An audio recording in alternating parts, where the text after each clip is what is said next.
নমস্কাৰ প্ৰিয় দৰ্শক, বিৰতিৰ পিছত সকলোকে স্বাগতম জনাইছোঁ। আমি আলোচনাৰ মাজলৈ ঘূৰি আহিছোঁ। কংগ্ৰেছৰ বিধায়ক আমিনুল ৰছিদ চৌধুৰী আপোনাৰ ওচৰলৈ পোনে যাম।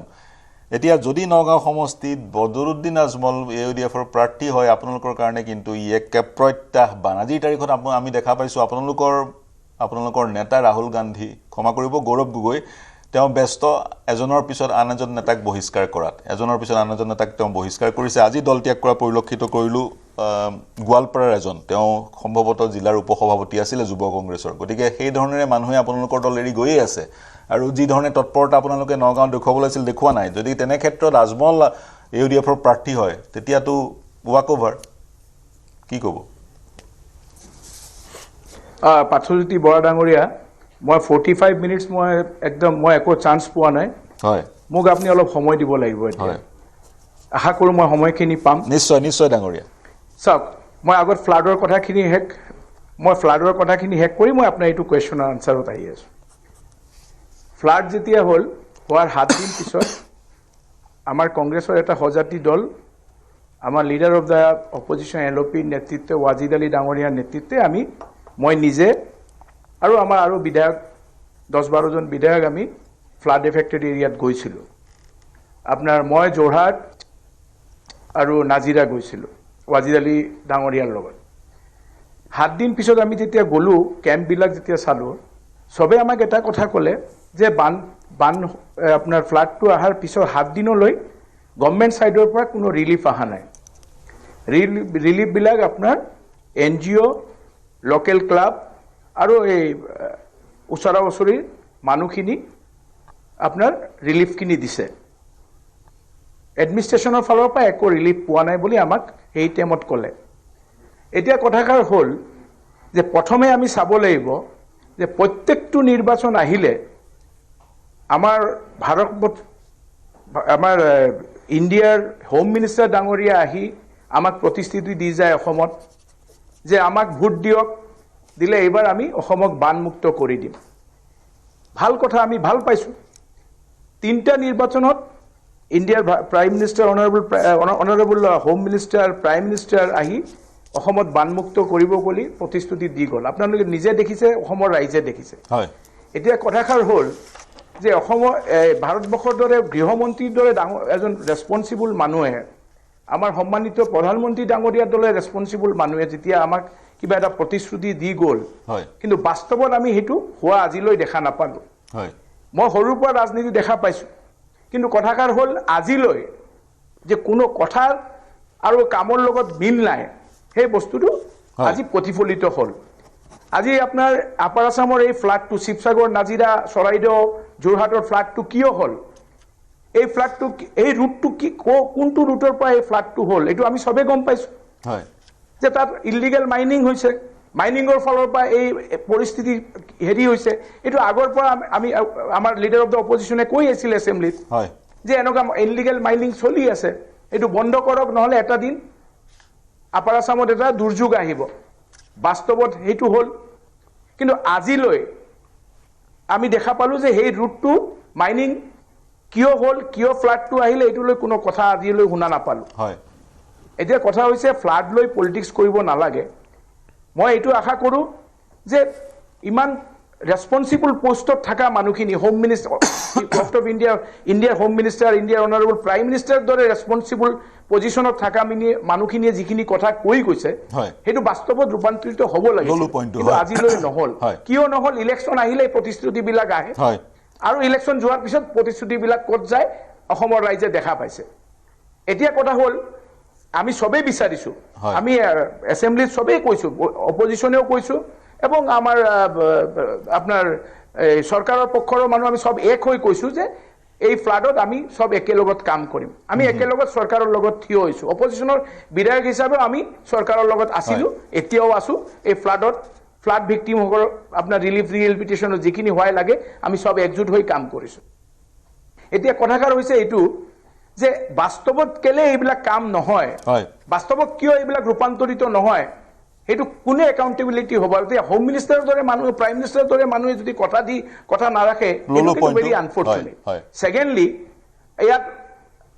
ছেকেণ্ডলি ইয়াত আপোনাৰ কথা আহিছে নগাঁও ইলেকশ্যন লৈ।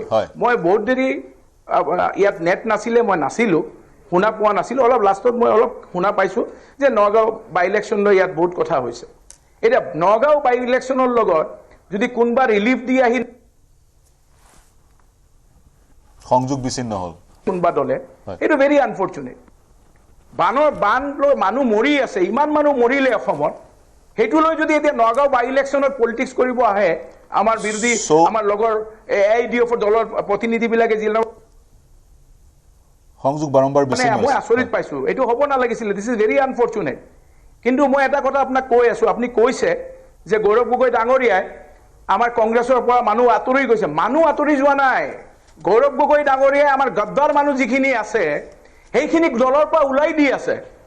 তাৰপিছত আৰু আমাৰ ৰাইজৰ দলৰ প্ৰতিনিধি ডাঙৰীয়াই ক'লে যে মই ক'লোঁ যে আপোনাৰ দলত জিকি অহাৰ পিছত ক'ত যাব।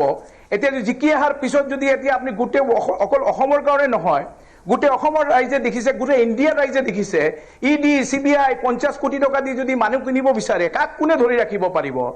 সেইটো গোটেই ইণ্ডিয়াৰ ৰাইজে গম পাইছে বুলি আজি ৰাইজ ৰাস্তাত নামিছে, আন্দোলন চলি আছে। এইটো 50 কোটি লাগিছে, মোৰ কথা কোৱা নহয়, গোটেই ইণ্ডিয়াৰ মিডিয়াই কৈ আছে, আপোনালোকে কৈ আছে, আৰু আপোনালোকে নিজে দেখা পাইছে ED CBI চবৰ পিছত লগাই দিয়ে। এতিয়া কোনে কি কৰি থৈছে, ভয়ত ক'ত ক'ত কেতিয়া গুচি যায়। যোনজন দলে কথা কৈ আছে যে তেখেতসকলৰ বিধায়কবিলাকচোন আপোনাৰ এতিয়া চব এৰি AGPত গুচি গ'ল লাষ্ট এছেম্বলি ইলেকশ্যনত। অলমষ্ট অল MLA ৰিজাইন কৰি AGPত জইন কৰি ইলেকশ্যনত যুঁজিলে। ৰখাব লাগিব আপোনাক এইবিলাক কথা বানৰ লগত বান নাই 1 মিনিট আপুনি দিব লাগিব মোক। 45 মিনিট মই ৰৈ আছিলোঁ, আপুনি মোক আৰু অলপ 2 মিনিট দিয়ক, মোৰ কথা আছে।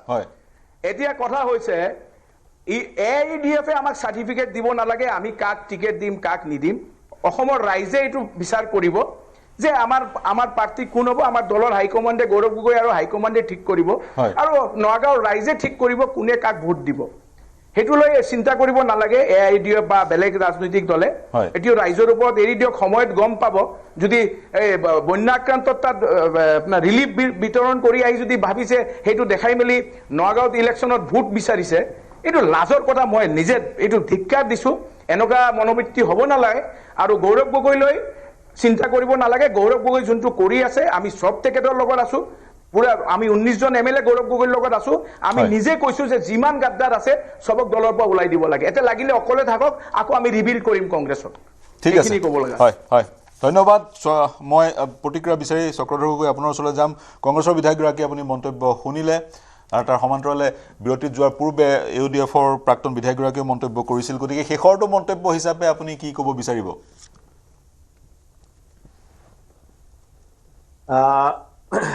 মানে প্ৰথম কথা হ'ল কি, এতিয়া আপুনি দুটা লাইনত কথা পাতি আছে। এটা হ'ল পলিটিকেল ইছ্যু, নগাঁৱৰ পলিটিক্স, এটা হৈছে বানপানী। মই প্ৰথমতে ওচৰটোকে কওঁ যে আমাৰ এই শিৱসাগৰ আৰু চৰাইদেউত যি বিধ্বংসী বানপানী হৈ গ'ল, এই বানপানীৰ পৰা এতিয়া মানুহখিনি মুক্ত হ'বলৈ লাহে লাহে আৰম্ভ কৰিছে। এতিয়াও বহুত বিভীষিকা পাৰ কৰিব লগা আছে, কিন্তু তাৰ কাৰণে চৰকাৰে য'ত পৰুনাস্তি কাম কৰি আছে। তাৰ লগতে স্বেচ্ছাসেৱী সংগঠনবিলাক, ইউটিউবাৰবিলাক, তেখেতলোকেও আন্তৰিকতাৰে কাম কৰিছে। আনকি দেশৰ বিভিন্ন প্ৰান্তৰ পৰা মানুহ আহিও সহায় কৰিছে। ইয়াত কেৱল 2 টকামান পইচা সৰহকৈ দিলে কাৰণেই অকল আমাৰ এই বদৰুদ্দিন আজমলৰ নামটো উল্লেখ হ'ব নালাগে। ইয়াত আদানীয়েও পইচা দিছে, আম্বানীয়েও পইচা দিছে, হুছেইন মনচুৰীৰ দৰে মানুহেও আহি দিল্লীৰ পৰা পইচা দিছে। গতিকে এই সকলো সমাজসেৱী আৰু মানৱ দৰদী মানুহবিলাকে ইয়াতে ধন ব্যয় কৰিছে মানুহক এই বিপদৰ পৰা ৰক্ষা কৰিবৰ কাৰণে। নিম্ন মানদণ্ডৰ সামগ্ৰীৰ বিষয়টো আছিলে গগৈ ডাঙৰীয়া, নিম্ন মানদণ্ডৰ সামগ্ৰীৰ বিষয়টো উত্থাপন। নিম্ন মানদণ্ড মই কোৱা আপোনাক, এইটো বনাৱটী বিষয়। আৰে মই নিজে বানপানীত থকা মানুহ। মোৰ সমষ্টিত মই কিমান বছৰ বানপানীৰ লগত যুঁজিলো। আজি কেইবছৰ মানৰ পৰাই মোৰ বানপানী নাই। 2024 চনত মই আপোনাক এটা উদাহৰণ দিছোঁ। 2024 চনত মোৰ সমষ্টিত 52খন গাঁও ডুবিছিল, আৰু মই 52খন গাঁৱত নিজৰ ধনেৰে ৰাইজৰ লগত লগ খাই আমি ঘৰে ঘৰে টোপোলা বিতৰণ কৰিছিলোঁ। আমি চৰকাৰীভাৱেতো যিটো দিছিলোঁ, তাৰ উপৰিও ব্যক্তিগতভাৱে মই প্ৰায় 200-250 টকাৰ একোটা টোপোলা বনাই ঘৰে ঘৰে দিছিলোঁ। কিন্তু সেই সময়ৰ এখন গাঁৱত মই আপোনাক উদাহৰণ হিচাপে কৈছোঁ দেই, এখন গাঁৱত AJP দলৰ জাতীয় পৰিষদ দলৰ এজন কৰ্মীয়ে মোৰ টোপোলাটোৰ পৰা কেৱল মাত্ৰ মমবাতিটো উলিয়াই আনি এটা পৰ্টেল বা এটা TV সন্মুখত আহি পেলাই ক'লেই ৰিপৰ্টাৰৰ সন্মুখত যে চক্ৰ গগৈ অকল এডাল মমবাতি বিতৰণ কৰি আছে আমি এতিয়া মমবাতি খাব লাগে তাৰমানে ইমান মই দিয়া দালি আলু তেল নিমখ হেবু সব লুকুৱাই ৰাখিলে আৰু আহি পেলাই অকল মমবাতিটো দাঙি প্ৰচাৰ কৰি ক'লে যে চক্ৰ গগৈ বিধায়কে এইবিলাক অকল মমবাতি এটা দিছে তেনেকুৱা ধৰণৰ অপপ্ৰচাৰো চলে গতিকে আজি মুখ্যমন্ত্ৰী ডাঙৰীয়াই যিখিনি সামগ্ৰী দিছে কৰবাত কোনোবা এটা টোপোলাত হয়তো কিবা এটা বস্তু থাকিও যাব পাৰে খৰধৰকৈ ভৰাওতে কিন্তু হে মানে এটো জেনেৰেলাইজ কৰি ল'ব নালাগে যে গোটেইখিনিয়ে তেনেকুৱা কৰবাত এটা টোপোলা কৰবাত হৈ যাব পাৰে মই কৈছো স্বীকাৰ কৰিছো এটো হৈ যাব পাৰে ভুলক্ৰমে কিন্তু হে বুলি গোটেইখিনি তেনেকুৱা হ'ব নোৱাৰে কিন্তু এটো বনাওতি যিবিলাক লোক আছে এটা অখিল গগৈ ডাঙৰীয়া এটো আমাৰ চৰকাৰখনক বেয়া বুলি ক'ব পালে তেওঁ টোপনি ধৰে নিখা আমাৰ মুখ্যমন্ত্ৰী গালি পাৰিব পালে তেওঁ নিখা টোপনি ধৰে গতিকে তেওঁ নিচিনা মানুহেতো এইবিলাকে ক'ব তেওঁলোকৰ দলৰ মানুহে হেবিলাকে কথা ক'ব গতিকে তেওঁলোকে কি কৈছে আমাৰ হেতু চিন্তিত নহয় আমি আমাৰ দায়িত্ব সহকাৰে এখন চৰকাৰ কাম কৰি আছে মাননীয় মুখ্যমন্ত্ৰী ডাঙৰীয়াই এতিয়া এইকেইদিনতো অকল ঘৰ দুৱাৰ নিৰ্মাণৰ কাম চলি আছে ৰাইজেও সহায় কৰি আছে কিন্তু পিছৰ সময়ছোৱাত গোটেই আন্তঃগাঁথনি কোনে নিৰ্মাণ কৰিব লাগিব কোনোবা অখিল গগৈ কোনোবা বদৰুদ্দিন আহিব নেকি ইয়ালে ৰাস্তা বনাবৰ কাৰণে দলং বনাবৰ কাৰণে এইবিলাকটো আমাৰ চৰকাৰে কৰিব লাগিব হয় চৰকাৰে ৰাইজৰ পইচা কৰিব লাগিব গতিকে আন্তঃগাঁথনি উন্নয়ন আৰু জনতাৰ কল্যাণৰ যিটো ধাৰা এই ধাৰা অব্যাহত ৰাখিব লাগিব কেন্দ্ৰীয় চৰকাৰ আৰু ৰাজ্য চৰকাৰে আৰু এখন বিজেপি চৰকাৰ তাৰ ললো আপোনাৰ পইণ্টৰ প্ৰতিক্ৰিয়া সাদ্দাম হোসেন প্ৰতিক্ৰিয়া সংক্ষেপত দিব গগৈ ডাঙৰীয়াক মই দুটা কথা সুধিব বিচাৰিছো 2 মিনিটত ক'ব বিতৰ্ক নগৰ মই মাত্ৰ বিধায়ক ডাঙৰীয়া আপোনাক দুটা কথা সুধিম সংক্ষেপত কিন্তু যে যোৱাকালিও আপোনাৰ চৰাইদেউত পৰা 5-6 হাজাৰ মানুহে আহি পেলাই তেওঁলোকে প্ৰতিবাদ কৰিছে যে 15,000 টকা তেওঁলোকে পোৱা নাই